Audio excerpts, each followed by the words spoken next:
সমস্যা হবে। এবং সবচেয়ে বড় কথা, বাংলাদেশে এতদিন কিন্তু শেখ হাসিনার সরকার ছিল, তারা ভারতের বন্ধু সরকার ছিল, কিন্তু বর্তমান যে মোহাম্মদ ইউনূসের সরকার, এরা কিন্তু পাকিস্তানের বন্ধু। বাংলাদেশ থেকে অবৈধ অনুপ্রবেশকারী হিসেবে ভারতবর্ষে কিন্তু সন্ত্রাসবাদীরা প্রবেশ করতে পারে, যারা ভারতের বিভিন্ন প্রান্তে, শুধু বাংলা নয়, সন্ত্রাসের কারণ হতে পারে। কাশ্মীরে কি ধরনের সন্ত্রাস রয়েছে আমরা কিছুদিন আগেই দেখেছি। সুতরাং এসআইআর একটা অর্থনৈতিক কারণে যদি প্রয়োজন হয়ে থাকে, দ্বিতীয় হচ্ছে জাতীয় সুরক্ষার কারণে, সন্ত্রাসবাদ থেকে সুরক্ষার কারণেও বোধহয় খুবই জরুরি। পার্শ্ববর্তী রাষ্ট্র বাংলাদেশ পাকিস্তানের পাল্লায় পড়ে যাওয়াতে এসআইআরটা এই পশ্চিমবঙ্গে কেন জরুরি, আজকে সেই বিষয়টা নিয়ে আমি সরাসরি কথা বলেছিলাম বিশ্লেষক নীলাদ্রি বন্দ্যোপাধ্যায়ের সঙ্গে।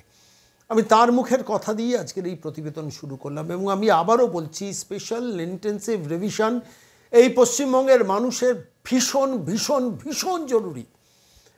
কোনো অহেতুক আতঙ্কিত হবেন না, নর্মাল কোর্সে হতে দিন। প্রথম দিকে একটু টেকনিক্যাল ছোট ছোট সমস্যা থাকবে, বিএলওরা বাড়িতে যাবেন এবং বিএলওদের হাতে ফর্ম দেবেন। কোনো পার্টি অফিসে গিয়ে তাদের কাছ থেকে ফর্ম ফিল আপ করাবেন না। 2002 আপনার নাম আছে কি না সেটা আপনি নিজেই দেখে নিতে পারেন। আজকে বাংলা বার্তায় সেই নিয়ে প্রতিবেদন করেছি, দেখে নেবেন। কিন্তু আজকে চলুন এই বিষয় নিয়ে আমি সরাসরি কথা বলেছিলাম বিশ্লেষক নীলাদ্রি বন্দ্যোপাধ্যায়ের সঙ্গে। তার মুখ থেকে শুনুন যে এই মুহূর্তে দাঁড়িয়ে এই উপমহাদেশে যেহেতু বাংলাদেশ পাকিস্তানের গ্রিপে চলে গেছে, খুব জরুরি খুব জরুরি এই পশ্চিমবঙ্গে এই স্পেশাল ইন্টেন্সিভ রিভিশন, যেটা এই রাত পেরোলেই 4 তারিখ থেকে এই বাংলায় হতে চলেছে। নীলাদ্রিদা নমস্কার, আমি সন্ময় বলছি। নমস্কার সন্ময় দা।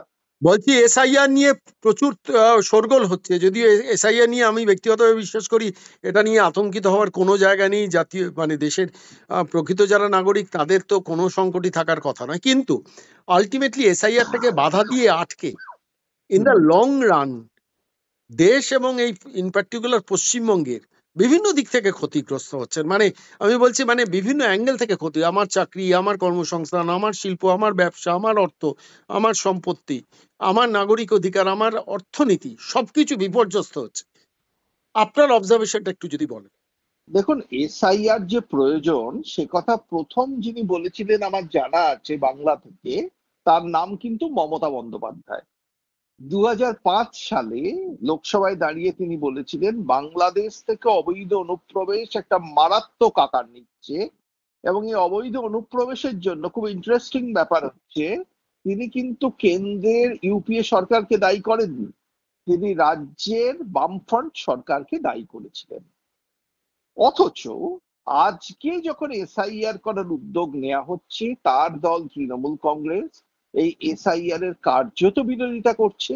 এবং তারা প্রশ্ন তুলছে যে অবৈধ অনুপ্রবেশ হচ্ছে পশ্চিমবঙ্গে, তার দায়টা হচ্ছে কেন্দ্রীয় সরকারের। যদিও মমতা বন্দ্যোপাধ্যায় সেই সময় বামফ্রন্ট সরকারকে দায়ী করেছিল। আসলে ব্যাপারটা হচ্ছে, অবৈধ অনুপ্রবেশ সারা পৃথিবীতেই হয়। মেক্সিকো থেকে আমেরিকায় অবৈধ অনুপ্রবেশ হয়, মধ্যপ্রাচ্য থেকে জার্মানিতে হয়, ফ্রান্স থেকে ইংলিশ চ্যানেল পেরিয়ে ইংল্যান্ডে হয়। এই অবৈধ অনুপ্রবেশ আটকানো কারো পক্ষে সম্ভব নয়, কোনো দেশই এটা পারেনি। কিন্তু তারা যেটা পেরেছে, যে অবৈধ অনুপ্রবেশকারীরা আসে তাদের আইডেন্টিফাই করা এবং আইডেন্টিফাই করে তাদের ফেরত পাঠানো অথবা আলাদা করা, ভোটার সমাজ থেকে আলাদা করা।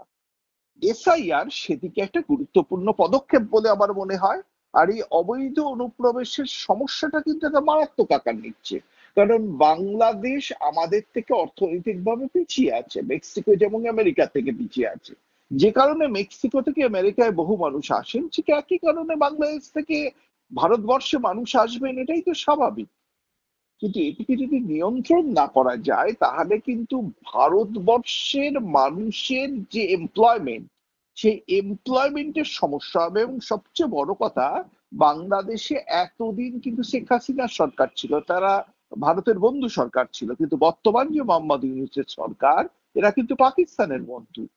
বাংলাদেশ থেকে অবৈধ অনুপ্রবেশকারী হিসেবে ভারতবর্ষে কিন্তু সন্ত্রাসবাদীরা প্রবেশ করতে পারে, যারা ভারতের বিভিন্ন প্রান্তে, শুধু বাংলা নয়, সন্ত্রাসের কারণ হতে পারে। কাশ্মীরে কি ধরনের সন্ত্রাস রয়েছে আমরা কিছুদিন আগেই দেখেছি।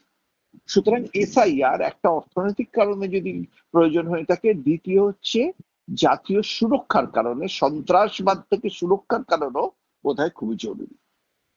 আমার একটা প্রশ্ন আপনার কাছে নীলাদ্রিদা, আপনি যেহেতু এ নিয়ে অনুশীলন করেন, গবেষণা করেন, প্রচুর পড়াশোনা আছে আপনার, সেটা হচ্ছে মানে মানে যেটা আমাকে বারবার ভাবিয়েছে, পশ্চিমবঙ্গ কি একটা হাব তৈরি হচ্ছে না এই এই পার্টিকুলার ডিস্ট্রিবিউশন সেন্টার অফ মানে ফরেনার্স?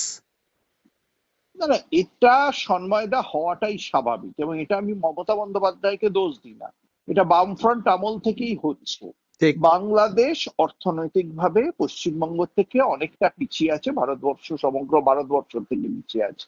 বাংলাদেশের মানুষ চাইবে ভারতে এসে কাজ করতে, এটাই তো স্বাভাবিক। ঠিক। কিন্তু এখন যেটা মারাত্মক ব্যাপার নিচ্ছে 2024 থেকে, সন্ময়দা অগস্ট মাসের পর থেকে বাংলাদেশের সরকারটা কার্যত চালাচ্ছেন, আমি তাকে বলি ডিপ স্টেটের একজন এজেন্ট মোহাম্মদ ইউনূস। তিনি সরাসরি সন্ত্রাসবাদীদের মুক্ত করে দিচ্ছেন জেল থেকে, তিনি পাকিস্তানকে ডেকে পাঠাচ্ছেন নিজের দেশে এবং দাবি করছেন এমন একটা ম্যাপ যাতে উত্তর পূর্ব ভারতকে বাংলাদেশের মধ্যে দেখাচ্ছে। অর্থাৎ তার সন্ত্রাসবাদে মদদ দেওয়ার একটা প্রবণতা আছে, সন্ত্রাসবাদীদের সমর্থন আছে তার প্রতি।